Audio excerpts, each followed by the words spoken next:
परम पूज्य मालिक को कोटि कोटि प्रणाम। सभी अभ्यासी भाई बहनों को नमस्कार। सहज मार्ग में हम बाबूजी महाराज को उद्धत करते हुए कहते हैं कि सबसे बड़ा आश्चर्य है मानव का रूपांतरण।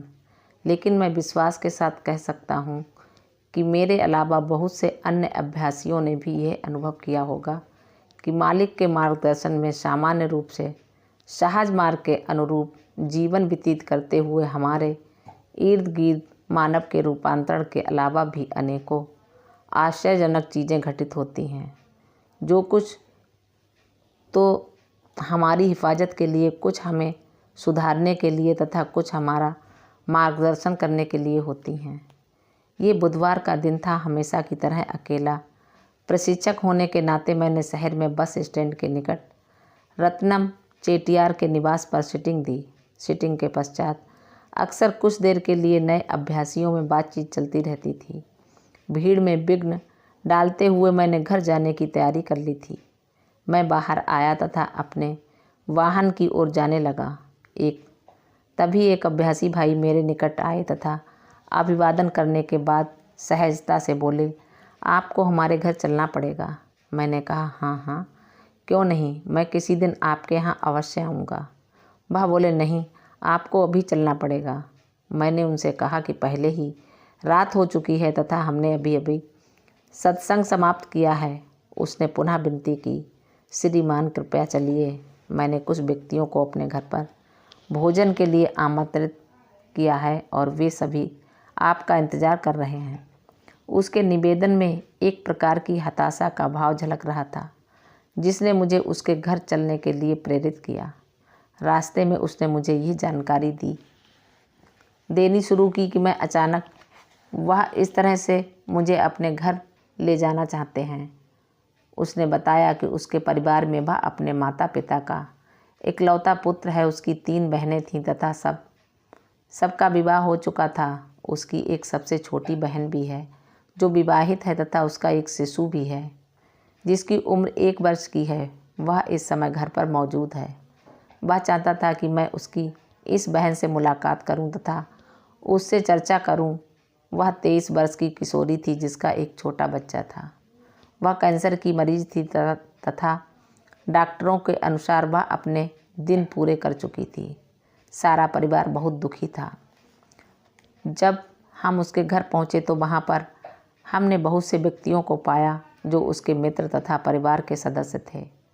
औपचारिक रूप से परिचय इत्यादि की प्रक्रिया के पश्चात भोजन परोसा गया।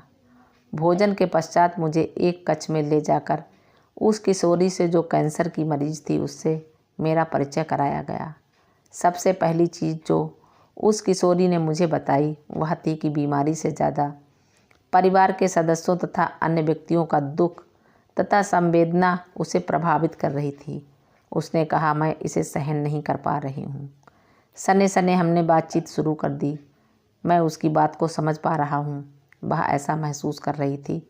इस प्रक्रिया से उसे मुझ पर विश्वास हो चला था। मैंने उसे उसकी स्थिति से अवगत कराया तथा उसे समझाया कि चूँकि उसके जीवन में गिनती के दिन बचे हैं अतः उसके लिए सबसे अच्छी चीज़ यह रहेगी कि वह स्वयं को ईश्वर को समर्पित कर दे तथा उसके निर्णय को स्वीकार करे एवं उसमें समाहित होने का प्रयास करे। मैंने उसे बताया कि बीमारी उसके पास आशीर्वाद स्वरूप छद्मवेश में आई है, क्योंकि इसके कारण उसे अपने लक्ष्य पर हम सब बड़ी उम्र के व्यक्तियों से पहले पहुंचने का अवसर प्राप्त होगा, बशर्ते वह परिस्थिति को विवेक के साथ समझने का प्रयास करे।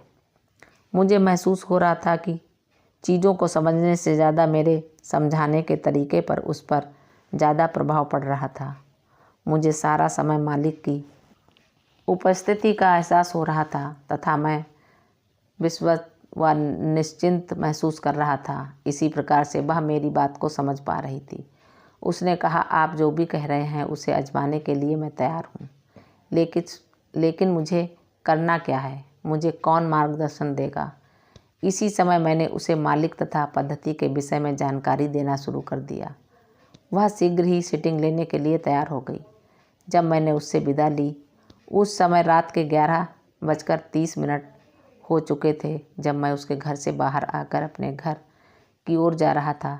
तब मैंने महसूस किया जैसे कि मैं किसी दूसरी दुनिया से बाहर निकल कर आया हूँ। मुझे दर्द और तकलीफ़ के संसार के साथ ईश्वर से निकटता का अनुभव हुआ। मैंने महसूस किया जैसे ईश्वर उस स्थिति में मेरे पीछे श्वास ले रहा था। आगामी दिनों में हमने उसकी प्रारंभिक सिटिंग समाप्त कर दी। मैंने उसकी चिकित्सीय परीक्षण की रिपोर्ट बैलोर स्थित मिशन चिकित्सालय से प्राप्त कर ली तथा इसे अपने छोटे भाई को, जो कि डॉक्टर हैं तथा कैंसर अनुसंधान एवं उपचार के क्षेत्र में विशेषज्ञ हैं, उनको भिजवा दी। 2-3 दिन बाद मेरे भाई ने फ़ोन किया तथा बताया कि चिकित्सीय रिपोर्ट का अध्ययन करने के पश्चात यह कहा जा सकता है कि मरीज 2 महीने से अधिक जीवित नहीं रह सकेगा।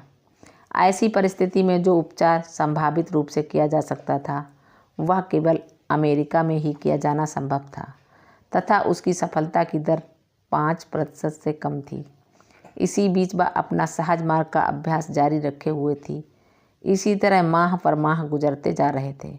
लगभग 6 माह के उपरांत जब वह ब्लोर चिकित्सालय में परीक्षण के लिए पहुंची तब लोगों के आश्चर्य का ठिकाना नहीं रहा। रिपोर्ट में उस घातक बीमारी के कोई लक्षण दृष्टिगोचर नहीं हो रहे थे। वह पूरी तरह से ठीक हो चुकी थी तथा उन्होंने अपना उपचार तथा दवाइयाँ लेना बंद कर दिया। लगभग 4-5 वर्ष पश्चात जब मैं तिरुपुर में एक वैवाहिक आयोजन में पहुंचा तो किसी ने मेरे कंधे को थपथपाया। जब मैंने पलट कर देखा तो एक महिला अपनी गोद में एक छोटी बच्ची को लेकर खड़ी हुई थी। उसने मुस्कुराते हुए मेरी आंखों में आंखें डालकर देखा तथा पूछा, आपने मुझे पहचाना? एक क्षण के लिए मुझे कुछ समझ में नहीं आया तथा मेरी स्मृति में उस कैंसर पीड़ित असहाय किशोरी का चेहरा उभरा तथा मेरे अधरों पर भी मुस्कुराहट फैल गई। यह अत्यंत सुखद क्षण था। हम खामोशी से एक दूसरे की ओर देख रहे थे, लेकिन हमारे बीच की खामोशी बहुत सी चीज़ें बयां कर रही थी। मेरा हृदय कृतज्ञता, प्रसन्नता तथा उत्साह से गदगद हो गया। मैंने पुनः अंदर ही अंदर उसके लिए मालिक को धन्यवाद दिया।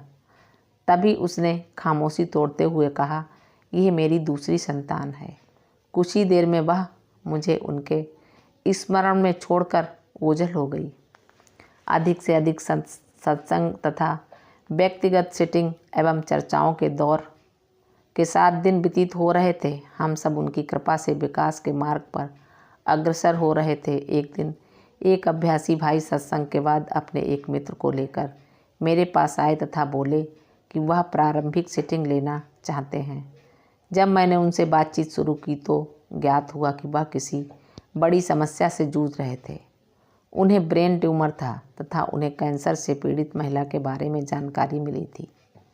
उन्होंने सपाट शब्दों में मुझे कहा कि वह मेरे पास अपनी ट्यूमर की समस्या से निजात पाने के लिए आए हैं। एक क्षण के लिए मैं भयभीत हो गया।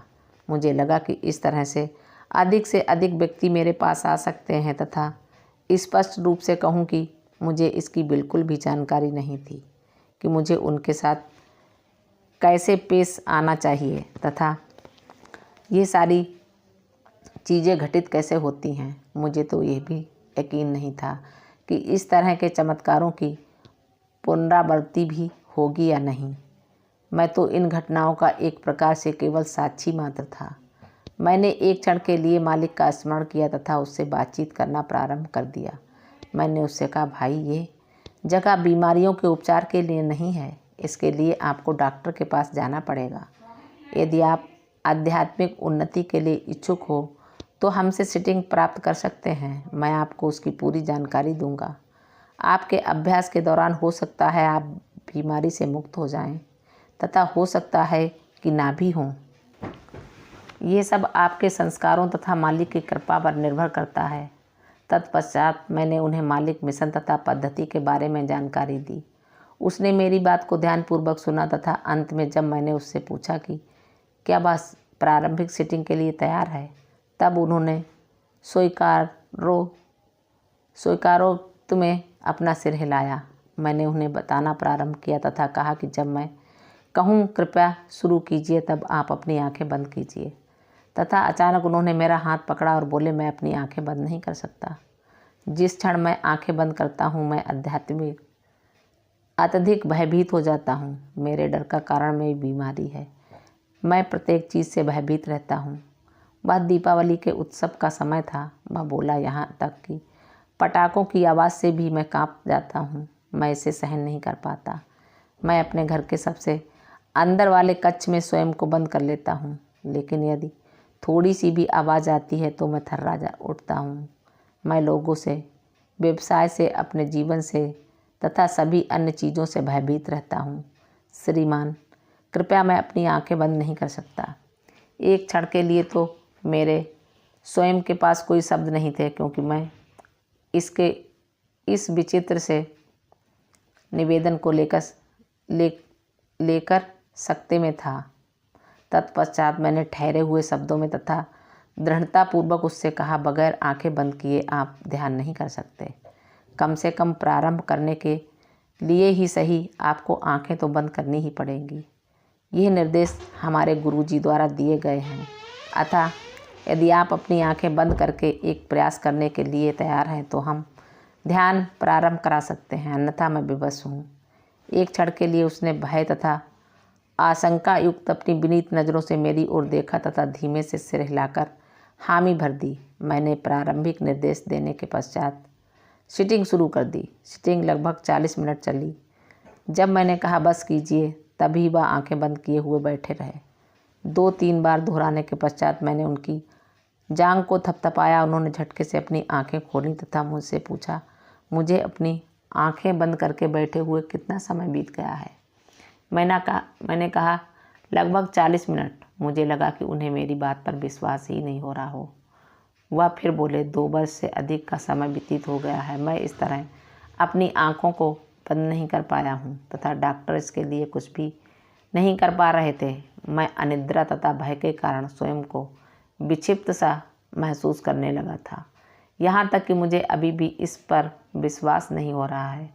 आगामी दिनों में उन्होंने अपनी तीनों सिटिंग ले ली तथा वह हमारे केंद्र के अत्यंत लगनशील अभ्यासी बन गए। वह बहुत अच्छे स्वयंसेवक थे तथा मिशन की गतिविधियां एवं कार्यक्रमों में बढ़ चढ़कर हिस्सा लेते थे। मैंने उन्हें अपनी आंखों के सामने विश्वास तथा साहस के साथ विकसित होते हुए देखा। अब की बार चकित होने की मेरी बारी थी। मुझे उन्हें देखकर विश्वास ही नहीं हो पा रहा था। मेरा हृदय मालिक के प्रति कृतज्ञता से भर उठा, जिनकी वजह से हम सभी को इस प्रकार के अनुभव देखने को मिल रहे थे। वह अभ्यासी लगभग 6 वर्ष तक जीवित रहने के पश्चात एक दिन शांति से मौत की गोद में समा गया। ये वास्तव में देह त्यागने का एक अच्छा उदाहरण था। जब एक अभ्यासी ने अपने प्रिय मालिक के संरक्षण में अपनी देह का त्याग किया हो। एक दिन हमें सूचना प्राप्त हुई कि हमारे एक पारिवारिक मित्र का देहावसान हो गया है। वे हमारे कारखाने के रंगाई विभाग के प्रमुख के पिताजी थे। वे अभ्यासी होने के साथ साथ प्रशिक्षक भी थी। ये रविवार का दोपहर का समय था।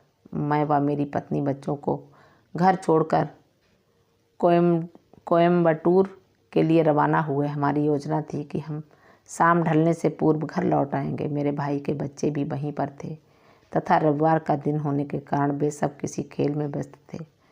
कार द्वारा त्रिपुर से कोयम्बटूर जाने में लगभग 1 घंटे का समय लगता था। जब हम कोयम्बटूर पहुँचे तब वहाँ तेज़ बारिश हो रही थी तथा ट्रैफिक जैम के कारण सारी सड़कें बंद थीं। काफ़ी देर इंतज़ार करने के पश्चात वाहनों की कतार आगे बढ़ना शुरू हुई तथा हमारे उनके घर पहुंचने से पूर्व ही पार्थिव शरीर को शमशान घाट ले जाया चुका था। घर पर सगे संबंधी, मित्रों तथा शुभचिंतकों की भीड़ एकत्रित थी। हमारे स्वयं के कारखाने के कर्मचारी का वैन तथा एक कार द्वारा पहले ही वहां पहुंच चुके थे। जब हमने घर में प्रवेश किया तब हमारे कारखाने के कर्मचारी बाहर निकल रहे थे। वे त्रिपुर की ओर रवाना होने की तैयारी में थे। वे हमारे पहुंचने से काफ़ी पहले कोयम्बटूर पहुंच चुके थे। उस समय बारिश भी शुरू नहीं हुई थी। मैं एक कुर्सी पर बैठ गया।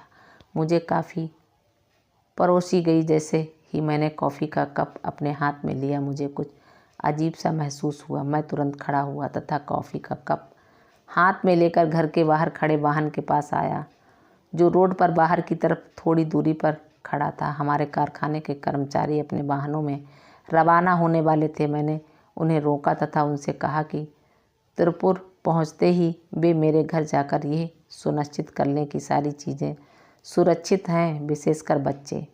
वे भी आश्चर्यचकित थे, क्योंकि मैंने उनसे पहले कभी अपने घर की सुरक्षा के बारे में इस तरह से नहीं कहा था। यहाँ तक कि मुझे भी ये भान नहीं था कि क्यों मैं सड़क पर खड़ा होकर तथा ये भूल कर कि मेरे हाथ में कॉफ़ी का कप है, उनसे ये कह रहा हूँ। वे अपने वाहन में बैठकर रवाना हो गए तथा मैं घर के अंदर आ गया। मेरा मन विचलित था तथा हमेशा की तरह मैंने मालिक का स्मरण किया एवं प्रार्थना के माध्यम से अपने घर के इर्द गिर्द सुरक्षा का एक घेरा खींच दिया।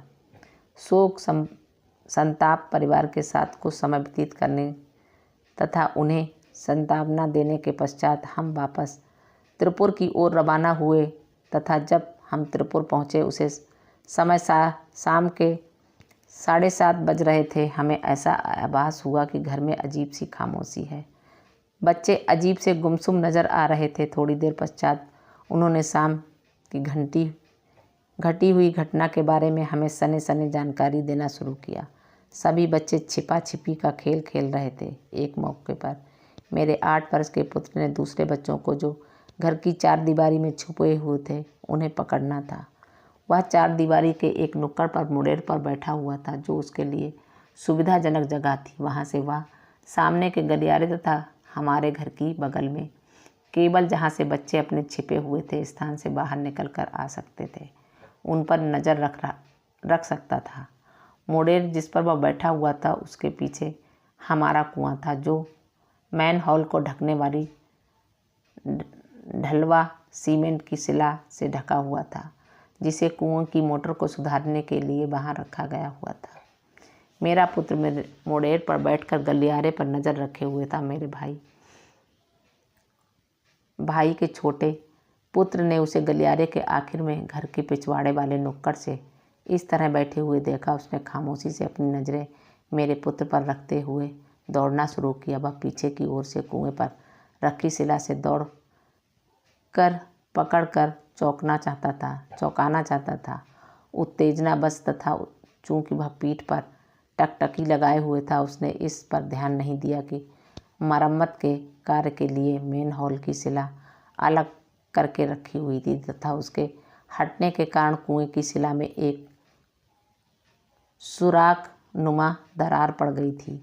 आखिरकार वह 6 वर्ष का बालक जो ठहरा आनंद, इसकी जानकारी नहीं थी कि उसके पीछे क्या घटित हो रहा है। अचानक उसे इस तरह की आवाज़ सुनाई दी जैसे कि मैं कुएं में गिर गया। वह मुड़े से उतरा तथा सावधानीपूर्वक मेन हॉल की तरफ बढ़ा। जब उसने अंदर झांक कर देखा तो पाया कि उस अंधेरे में मुरली छोटा बेटा पानी में हाथ पैर मार रहा है। कुएं की ऊपरी सतह से पानी का स्तर 20 फीट की गहराई तथा कुएं में 25 फीट की ऊंचाई पर पानी भरा हुआ था। 6 वर्ष का वह बालक तैरना नहीं जानता था तथा 10 वर्ष का यह बालक कुएं की मुड़ेर पर खड़ा होकर इस दृश्य को देख रहा था। इसके अलावा घर में और कोई नहीं था। अचानक आनंद ने कुएं से चिल्लाकर कहा, मुरली डरना नहीं, मैं यहीं हूँ। वहाँ मोटर रखने की जगह होगी, तुम उसे पकड़ कर रखना। मुरली ने हाथ से इधर उधर टटोला, क्योंकि उसे कुछ सूझ नहीं रहा था। अंदर पूरी तरह से अंधेरा छाया हुआ था। रोशनी के लिए केवल मेन हॉल था, जो उससे 20 फीट ऊंचाई पर था तथा उस समय लगभग शाम ढलने का समय हो चुका था। किसी तरह से मुरली ने मोटर रखने वाली जगह को पकड़ लिया तथा आनंद ने कुएं के मुहाने से यह सुनिश्चित कर लिया कि उसने मोटर रखने वाली जगह को पकड़ लिया है। आनंद ने पुनः चिल्लाकर उससे कहा, मुरली डरना नहीं, तुम इसे पकड़े रखना, मैं अभी लौट कर आता हूँ। यह कहकर आनंद मेरे भाई के घर की तरफ दौड़ा, जो थोड़ी ही दूरी पर था, तथा सबको जानकारी दी। वे सब भागते हुए घटनास्थल पर पहुँचे तथा उन्होंने रस्सी से बांधकर एक बाल्टी कुएं के अंदर डाली, जिसके माध्यम से मुरली को ऊपर खींच लिया गया। जब सबने मुरली से इसके बारे में पूछताछ की तब उसने कहा, मुझे कोई डर नहीं था और फिर आनंद भी तो वहाँ मौजूद था। यहाँ तक कि आज भी हम इसे चमत्कार ही मानते हैं कि किस तरह मालिक ने अविभाषणीय रूप से साहस तथा सहज बुद्धि देकर इन बच्चों से बचाव की कार्रवाई करवाई। आज तक भी हम ये नहीं समझ पाए कि किस प्रकार मुरली पंप से टकराने से बच गया था, जो तलहटी में रखा हुआ था, जबकि वह जिस सुराख से गिरा था वह ठीक पंप से ऊपर था। मालिक को प्रणाम। सभी अभ्यासी भाई बहनों को नमस्कार। धन्यवाद।